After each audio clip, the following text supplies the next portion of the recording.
Dans l'histoire de l'Afrique, certains hommes ont laissé une trace si profonde que même leurs ennemis n'ont jamais réussi à l'effacer.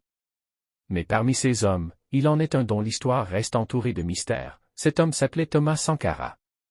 Beaucoup le connaissent comme le président révolutionnaire du Burkina Faso. Un homme qui roulait en voiture simple, qui refusait le luxe et qui parlait au peuple comme un frère. Mais ce que peu de gens savent, c'est que derrière cette image se cachait une histoire bien plus dangereuse. Une histoire que certains auraient préféré voir disparaître, le capitaine qui refusait de se soumettre. Au début des années 1980, le pays ne s'appelait même pas encore Burkina Faso. Il s'appelait Haute-Volta, un pays pauvre, marqué par l'héritage colonial.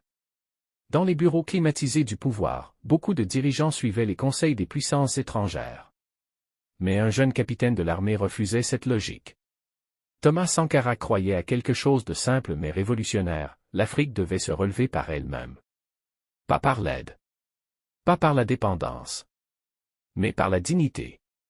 La révolution inattendue. En 1983, un événement inattendu se produit. Un coup d'État porte Sankara au pouvoir. Mais contrairement à beaucoup de dirigeants arrivés par l'armée, il ne cherche pas la richesse. Il fait exactement l'inverse. Il vend les voitures de luxe du gouvernement. Il réduit les salaires des ministres. Et il oblige tous les responsables politiques à vivre comme le peuple. Dans un continent où les dirigeants vivaient souvent dans l'opulence, c'était presque impensable. Mais Sankara ne s'arrête pas là. Le pays qui change de nom. Un jour, il annonce une décision qui surprend tout le monde. La Haute-Volta n'existera plus. Le pays portera désormais un nouveau nom, Burkina Faso. Ce nom signifie « le pays des hommes intègres ». Ce n'était pas seulement un changement de nom. C'était une déclaration. Un message au monde entier. Les décisions qui ont dérangé le monde. Très vite, Sankara prend des décisions qui vont choquer les puissants. Il lance une grande campagne pour planter des millions d'arbres afin de stopper l'avancée du désert. Il vaccine des millions d'enfants en quelques semaines. Il interdit l'excision et les mariages forcés. Il encourage les femmes à travailler et à prendre des responsabilités. Pour lui, une société ne pouvait pas avancer si les femmes restaient derrière. Ses idées étaient très en avance pour l'époque. Mais ce n'est pas cela qui a vraiment inquiété certains dirigeants. Le discours qui a fait trembler les puissants. En 1987, devant les dirigeants africains réunis à l'Organisation de l'Unité africaine, Sankara prononce un discours qui restera dans l'histoire. Il parle de la dette africaine. Et il dit quelque chose de très dangereux: si le Burkina Faso refuse de payer la dette, je ne serai pas là à la prochaine conférence. Dans la salle, un silence lourd s'installe. Certains dirigeants comprennent immédiatement ce que cela signifie. Sankara vient de défier un système entier. Le complot silencieux. Quelques mois plus tard, le 15 octobre 1987, des coups de feu retentissent à Ouagadougou. Le président est assassiné. Il avait seulement 37 ans. Le pouvoir passe alors entre les mains de son ancien ami, Blaise Compaoré. Pendant des années, les circonstances exactes resteront entourées de silence. Beaucoup de documents disparaissent. Beaucoup de témoins se taisent. Et l'histoire officielle reste floue. Le secret qui n'a jamais disparu. Mais malgré tout, la mémoire de Thomas Sankara n'a jamais disparu. Dans les rues de Ouagadougou, dans les universités, dans les mouvements panafricains, son nom continue d'être prononcé. Pour certains, il est un symbole. Pour d'autres, un rêve interrompu. Un rêve d'indépendance totale pour l'Afrique. L'héritage du capitaine. Aujourd'hui encore, des jeunes à travers l'Afrique découvrent ces discours. Ils découvrent un homme qui disait: on peut tuer un homme, mais on ne peut pas tuer ses idées. Et peut-être que c'est cela, le vrai secret de Sankara. Son corps est tombé en 1987. Mais ses idées, elles, continuent de circuler. De génération en génération. Comme un dossier que l'histoire refuse de fermer. Après la mort de Thomas Sankara, beaucoup pensaient que son histoire allait disparaître. Mais ce qu'ils n'avaient pas prévu, c'est que certaines vérités refusent d'être enterrées. Pendant des années, les habitants de Ouagadougou racontaient la même chose. Des documents avaient disparu. Des témoins avaient changé de version. Et certains anciens proches du président refusaient de parler. Comme si une peur invisible planait encore sur l'histoire. Les archives oubliées.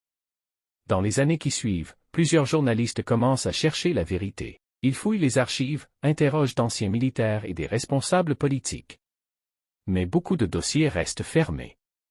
Certains témoignages parlent de réunions secrètes quelques semaines avant l'assassinat.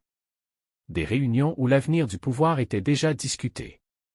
Mais ces informations disparaissent mystérieusement des rapports officiels. Pour beaucoup d'historiens, une chose est certaine, la disparition de Sankara n'était pas seulement un événement local. C'était un événement qui inquiétait bien au-delà du Burkina Faso. L'ombre des puissances étrangères. À cette époque, le monde est encore marqué par la guerre froide. Les grandes puissances observent attentivement chaque mouvement politique en Afrique. Et les discours de Thomas Sankara inquiètent certains gouvernements. Il parlait d'indépendance économique. Il critiquait la dette. Et il encourageait les autres pays africains à suivre la même voie. Pour certains analystes, ces idées représentaient un danger. Un danger pour l'équilibre politique de la région. Mais pendant longtemps, personne ne peut prouver ce qui s'est réellement passé. Le dossier reste fermé, le procès qui rouvre les blessures.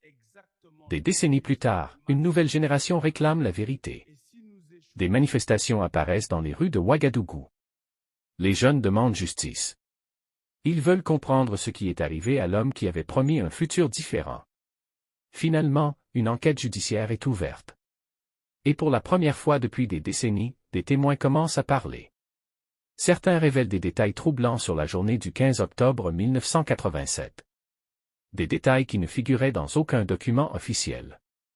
Le mystère qui persiste. Mais même aujourd'hui, une partie de l'histoire reste obscure.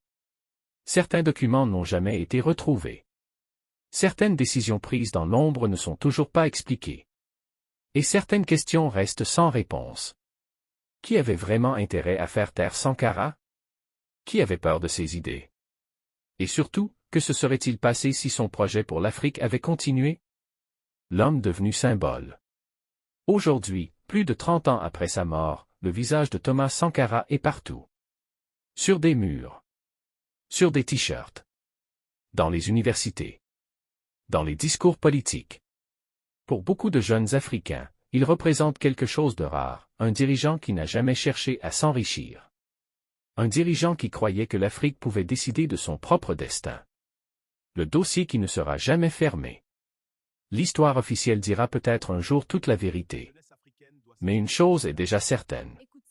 Même si certains secrets restent cachés, l'héritage de Sankara continue de grandir. Parce que certaines idées sont plus puissantes que les balles. Et certains noms deviennent immortels. Le nom de Thomas Sankara fait partie de ces noms. Et dans les archives invisibles de l'histoire, son dossier reste ouvert.